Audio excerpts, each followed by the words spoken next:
எல்லாருக்கும் நமஸ்காரம்.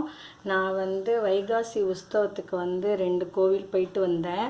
அதனால நான் ஒரு மாதமாக போடலை. ஆனால் இன்னிலேருந்து ஸ்டார்ட் பண்ணுறேன். அதுக்காக நான் இப்போ பிள்ளையார் கொழுக்கட்டை பண்ண போகிறேன். ரொம்ப சிம்பிள். அரிசி மாவு அரிசியை களைஞ்சி காய வச்சு அரைச்சி வச்சுக்கணும். ஒரு மூடி தேங்காய் வச்சுருக்கேன், ஏலக்காய்.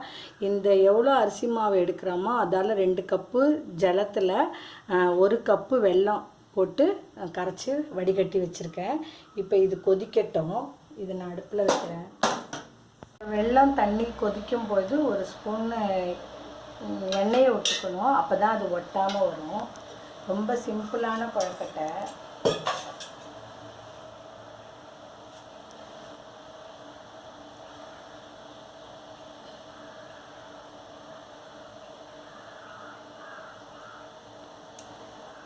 இப்போ இந்த 1 மூடி தேங்காய் போட்டுடலாம்.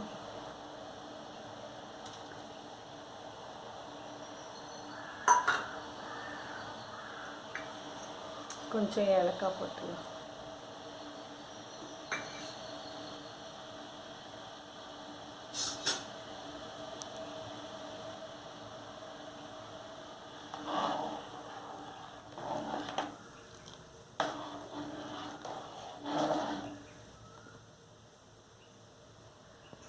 மாவு இப்போ ஜலம் கொதித்த உடனே மாவு கொஞ்சம் கொஞ்சமாக போட்டு இதில் கலருங்கோ. இது செவ்வாய்க்கிழமை பிள்ளையார் சதுர்த்தி அந்த மாதிரி இருந்தால் செவ்வாய் பிள்ளையார்னு செவ்வாய்க்கிழமை கொண்டாடுவாள். அதுக்கப்புறமா பிள்ளையார் மாதம் சங்கடகர சதுர்த்தி வருது இல்லையா, அதுக்கு பண்ணி கொடுக்கலாம் பிள்ளையாருக்கு.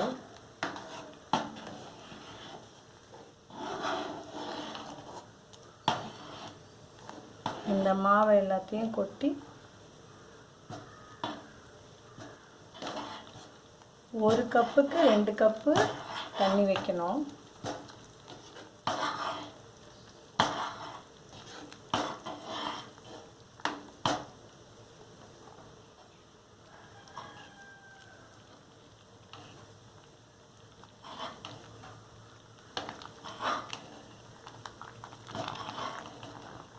இதை ஆஃப் பண்ணிவிட்டு ஒரு பாத்திரத்தில் போட்டு ஆற வச்சு கொழுக்கட்டை பண்ணணும். கொழுக்கட்டை மாவு கெட்டியாக ஆகிடும். இதை ஒரு தாம்பாளத்தில் எடுத்து போட்டுண்டு ஆற வச்சுக்கலாம். ஆற வச்சுட்டு இதை கொழுக்கட்டை பண்ணி வைக்கலாம். இது நான் இப்போ ஆற வச்சுக்கிறேன். ஒரு தட்டில் எடுத்து போட்டுண்டு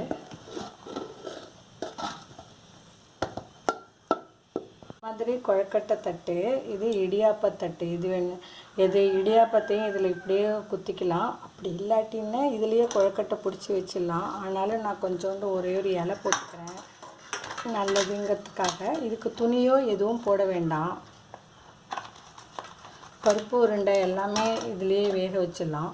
இப்போ இதை கொஞ்சோண்டு தண்ணியை நனைச்சிட்டு கையில் இப்படி ஒட்டாமல் இருக்கு இல்லையா, இதை அப்படியே பிடிச்சி இப்படி வச்சு இந்த மாதிரி பிடிச்சி வச்சு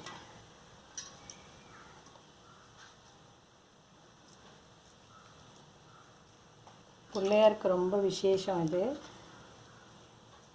1 கப்புக்கு 1 கப்பு வெல்லம் போட்டால் போதும்.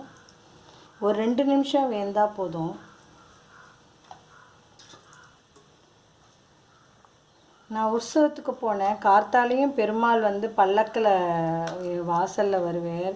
சாயந்தரம் ஆனால் ஒவ்வொரு சந்திர பிரபை, சூரிய பிரபை, சேஷ வாகனம், கருட வாகனம் அப்படின்னு 10 நாளும் புஷ்ப பல்லாக்கு தெப்பம் வரைக்கும் இருக்கும். அங்கே கோவில்லையே சாப்பாடெல்லாம் போட்டுருவா. நம்ம சாப்பிட்டுட்டு பெருமாள் சேவிச்சா போதும். அந்த பிரம்மோற்சவம் அவ்வளோ அழகாக இருக்கும். பெருமாள் பார்த்துட்டே இருக்கலாம் திருமஞ்சு நாள்லாம். நான் ரொம்ப என்ஜாய் பண்ணேன். அதனால் நான் இந்த 1 மாதமாக நான் போடலை. இப்போ நான் சின்னதாக போடுறேன், நீங்கள் பண்ணி பாருங்க. அவ்வளோதான். இதை எடுத்து நான் வச்சிடுறேன். இப்போ பாருங்க, இது 2 இந்த மாதிரி ஜலம் அப்படியே ஃபுல்லாக கொட்டும். 2 நிமிஷம்தான். ஒரு 3 நிமிஷம் இருந்தால் போதும். இது ஆயிடுத்து. பிள்ளையார் கொழுக்கட்டையிலேருந்து நான் ஆரம்பிச்சிருக்கேன். நான் அப்புறமா சின்ன சமையல் போடுவேன். நீங்கள் பண்ணி பாருங்க, நல்லாயிருக்கும். இந்த கொழுக்கட்டையும் பண்ணி பாருங்க. பெருமாளுக்கு பிள்ளையாருக்கு நைவேத்தியம் பண்ணுங்க. தேங்க்யூ.